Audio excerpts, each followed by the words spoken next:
Planted out, I think there's 9 white ones and 3 or 4 multicolored ones, so 7 white ones and 4 colorful cauliflowers. Some of them you can see here, the others haven't really fruited yet or flowered yet. So we have four different rows, or 4 different reps. So what we did was we split each row into a rep, and each row has all 12 varieties. And we want to kind of see statistically how they differ in each kind of microclimate location.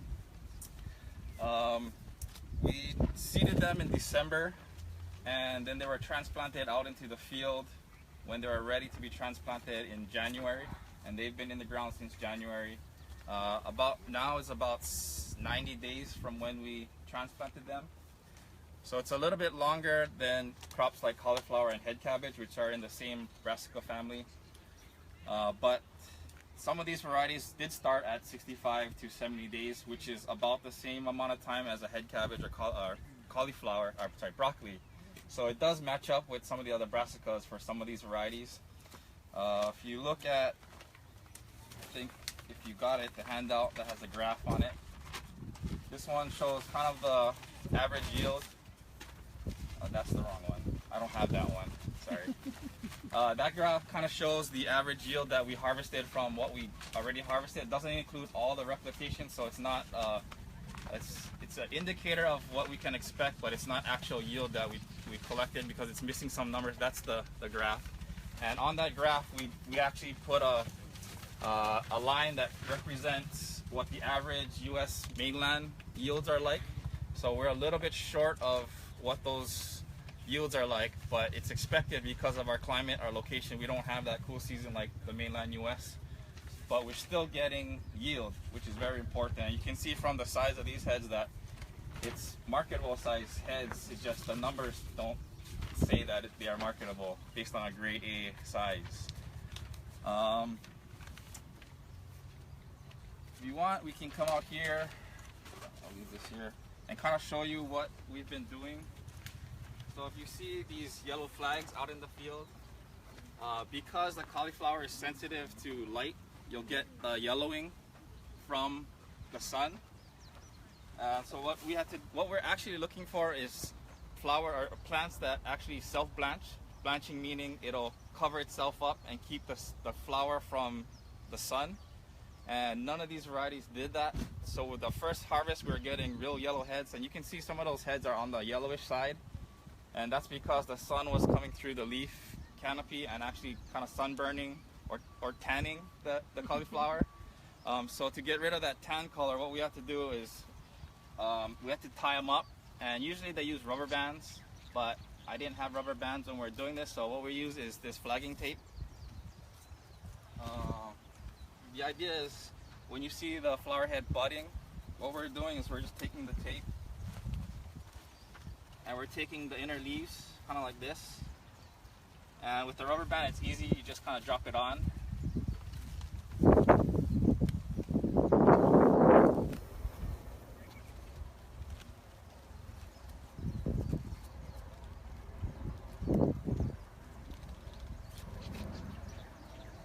That kind of creates like a house for the flower head to keep the sun from coming on it. But the outer leaves are still there to collect photosynthate for it to develop its head. The challenge with this is you have to come in and monitor the head itself, so you gotta kind of peek in to make sure that it's not over ready, and you see the flowers actually expanding. It doesn't have that curved look to it, to the head.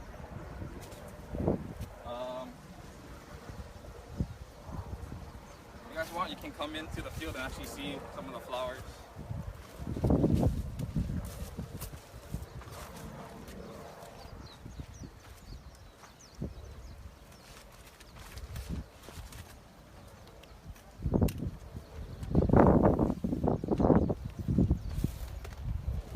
So this Whistler variety is something that we can consider ready already for harvest.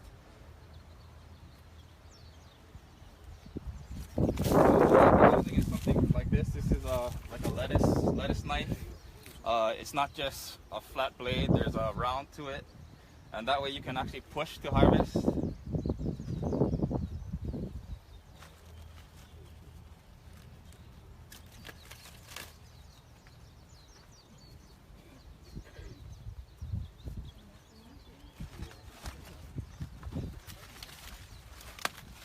you kind of can just shove it in there, and then it harvests the head, and then you can kind of clean it up.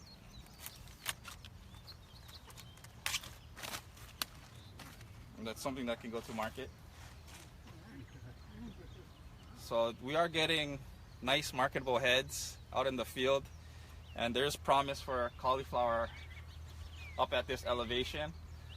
We will be doing some lower elevation trials to see if we can get it to grow at lower elevations, but it's promising to see some of these varieties harvestable fruit or flower.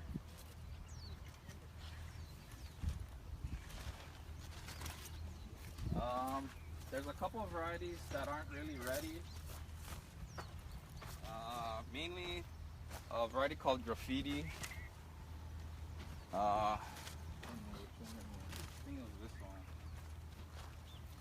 So this is, if you guys want to come down this side, there's a variety called Graffiti. I don't know if those have flowers yet.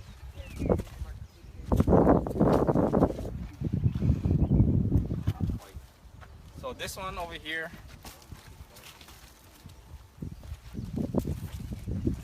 this is a little bit old, so I'll just cut it. But you can see how magenta this color is. So this is something that's really old. You see how it's kind of stretching out. But this variety is very late. None of the replications except for this one have fruit on it. So I don't know if it's actually worth a grower's time to grow this one out to maybe 100 days, unless he's getting the price premium. And because it has this nice color, even the cheddar ones have a very nice distinct color to it. It might be worth a grower's time to wait a little bit longer time to sell this. I was looking at farmers market prices for cauliflower, and I think the average is $3 to $4 per pound for cauliflower in Hawaii.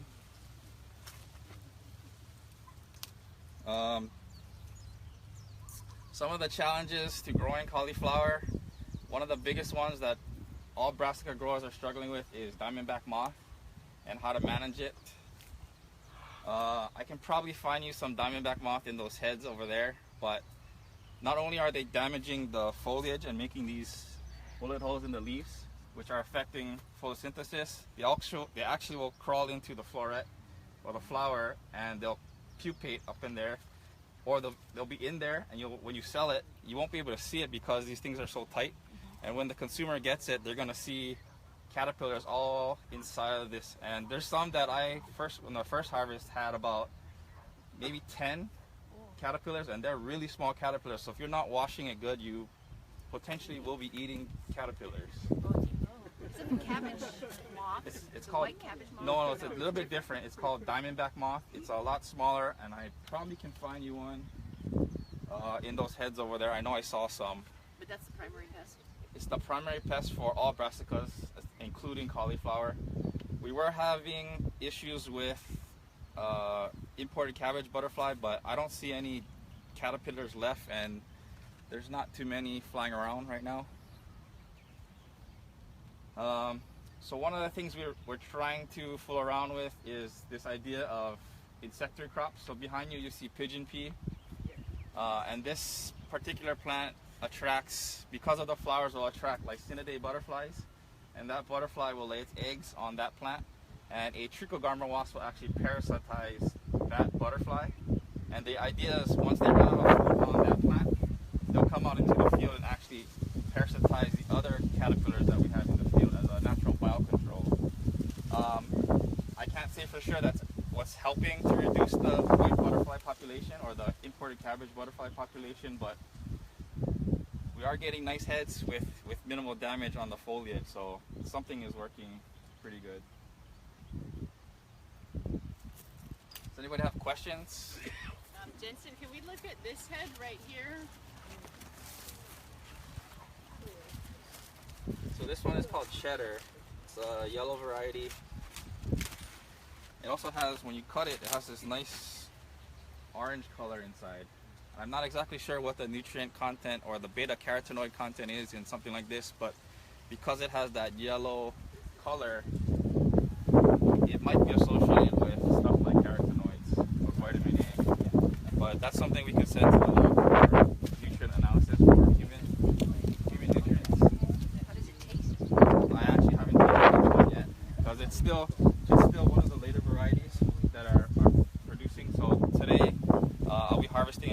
data from whatever else is ready this week.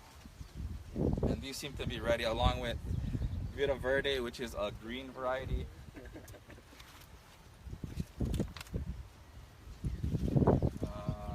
They're all on that side.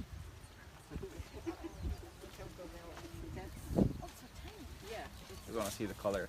Take a picture of the color. So this one is actually, it's not producing large heads that I was expecting.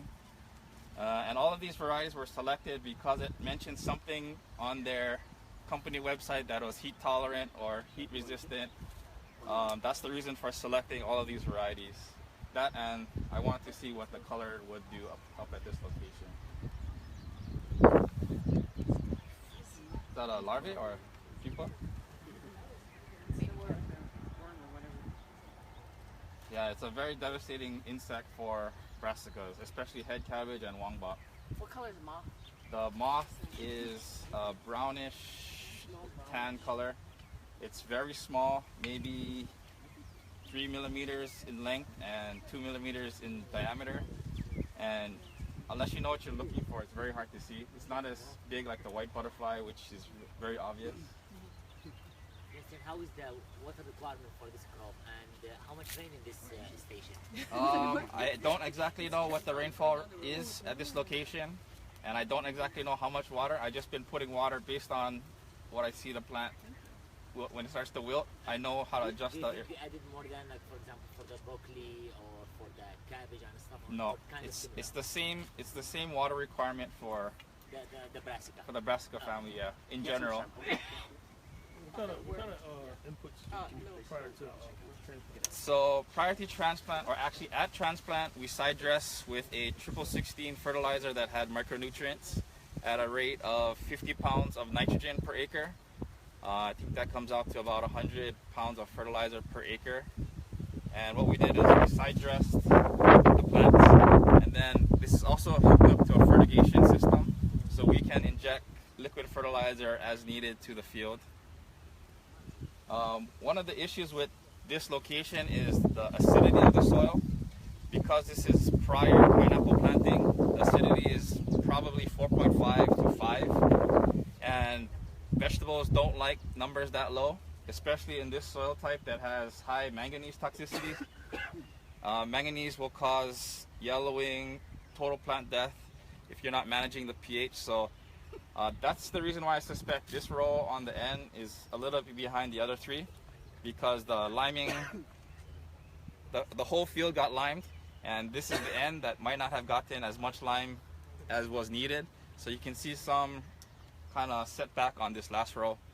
Even the eggplant behind you is kind of behind what it should be, and we suspect it's a lime issue. For this soil, you're looking at 3 tons per acre of calcium carbonate. So if it's crushed coral, you're probably going to have to double that because of the availability, that's the size of the particle. We actually tried dusting that row with a product called Microna, which is a very fine lime product, real granular, real fine powder. And we tried to water it in to see if it helped, and the plants have responded to that method. We've also ordered it's like a hydro lime, so it's fairly water soluble, so we can actually inject that lime out into the field if we see symptoms of low pH. I think that's pretty much. Like the liming, how long does that last? What brings the pH up to? Once you put it in there in that area, it'll pretty much neutralize the pH. But if you come in with a rototiller or a disc or a plow, then you're going to bring up subsoil that didn't get the lime, and now you're re-acidifying that planting area. So depending on your management practices, that's going to determine how often you got to put lime. I've seen growers put the 4 tons per acre rate, then they go and deep plow the field, and then it's back to 4.5, and they got to put an additional, that rate is per 6 inches of soil, I believe, that 3 to 4 tons per acre. So if you're bringing more soil up, you got to apply based on that soil depth, and that's big dollars. But if you don't neutralize the pH, then you're going to have issues with manganese toxicity and other nutrient deficiencies. Other than, if there's no questions, any other questions? So Jensen, can you wrap it up in terms of the potential of cauliflower for the more growers? So there is potential, and I don't exactly know what the season is from the start to end on where you start to see loss in yields. But I am interested in figuring that out, and will probably do so. And there's 4 varieties that I think has potential. I think it was Freedom, Bishop, Minuteman, and I have to go look at that paper. But there's 4 varieties that showed promise for production in at least this elevation. The Cheddars, the Vita Verde also have potential for that specialty market that are looking for colorful mixes to put in dishes. And the idea would be to sell this at a higher end restaurant where you can get higher value for the commodity because of the effort that goes into tying them up. I don't see it being wholesaled because of the effort that goes into it, unless we can find a variety that will self-blanch itself. But the varieties we tested out haven't shown that ability, at least in this time of the year. So that has to go into the economics of it. But yes, I do see promise for this crop.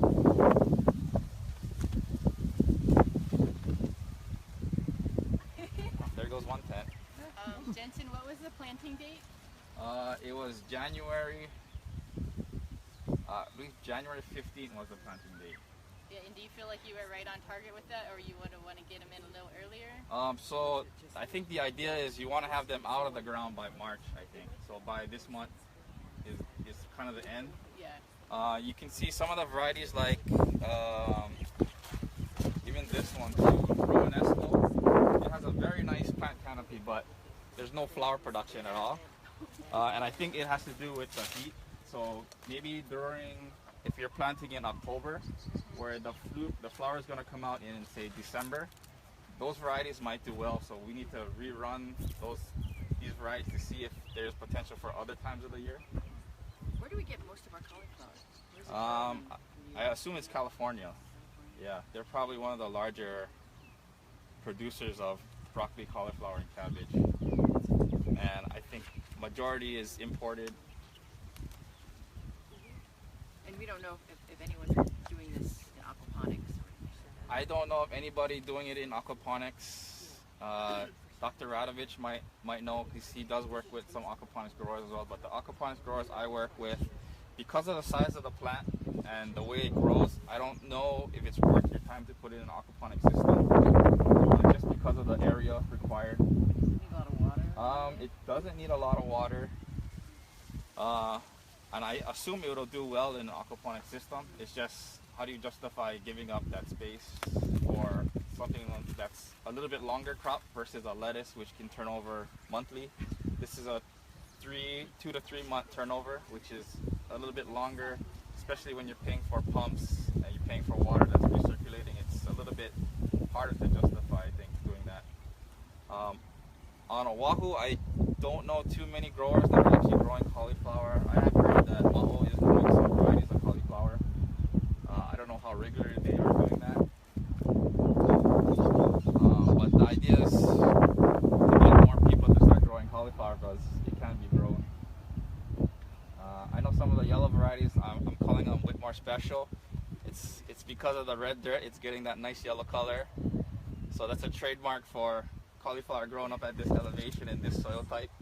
It's like those red dirt t-shirts. This is red dirt cauliflower. Because yeah, the market does want that nice white bleach color, but I don't know if there's a nutrient. I wonder if there's a nutrient difference from white cauliflower to a yellow tannish color. I know when we did test the bricks, I didn't test the bricks. I got bricks numbers from the culinary program, and they were telling me that most of them were on the low side. So I don't know if that has something to do with the elevation or the temperature in relation to the bricks. I'm not exactly sure on that relationship, but that's something we need to look into. Is, from my understanding, when bricks levels go down, the nutritional quality of the product will go down as well. So if we're not meeting nutritional standards for this crop, it might not be worth growing either. Or consuming. Bricks is a measurement of total soluble solids, or kind of like sugars in the plant, and that kind of correlates to quality.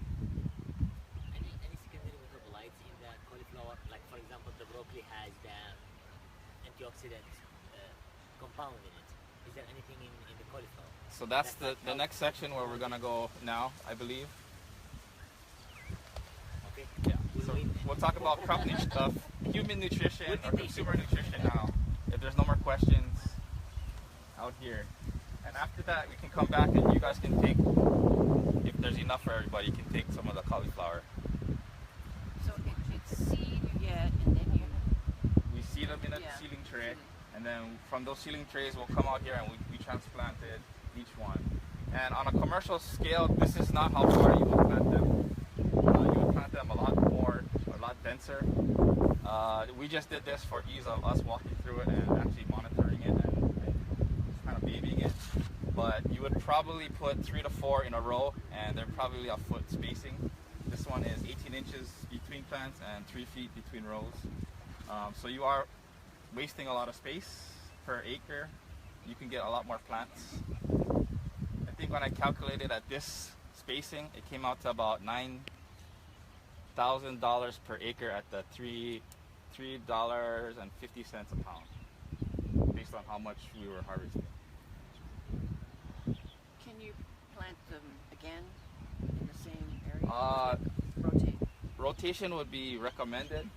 So not putting a brassica, so not putting broccoli, cabbage, wongbok, or any of those crops after this. So maybe putting in a tomato crop or a cucumber crop, and then maybe coming back after that you can in this area. And that just helps with disease suppression. It also will limit or minimize insect pressure as well in the field, just because different crops have different pest problems. And so if you can rotate it out of it, you can kind of break the cycle of those pests. What was here before? Before this was nothing. It was grass. So this is basically fresh ground. We did have cabbage on the other side of, I take that back, this was watermelon before this had come. So we had a cucumber crop prior to this, which we didn't harvest anything because we had total crop failure. To pickleworm and fruit fly damage, which is another big pest. But we did have cabbage next to it, and then this one was, and then we have strawberries on this side, which if you're interested I can talk about later. Before any of the sugar lands? Do you know if it was sugar before this? I think this was UH, it was pineapple, and UH was doing research on pineapple on this location. Yeah. Did nematodes go after this? Because of the brassica crop, I think the compounds that brassicas produce are actual, can be nematicidal. So I don't think brassicas are too susceptible to nematodes. It would have problems on the cucumbers, watermelons, and zucchinis and stuff like that, as well as soybeans and other beans. I expect to see some damage on the cauliflower behind you, and as well as the strawberries. Jensen, do you have side shoots coming out from these plants? Only the ones that I've harvested already. Yeah, not from unharvested stuff. No side shoots, yeah. But the ones that you harvested, you were getting side shoots? Not really.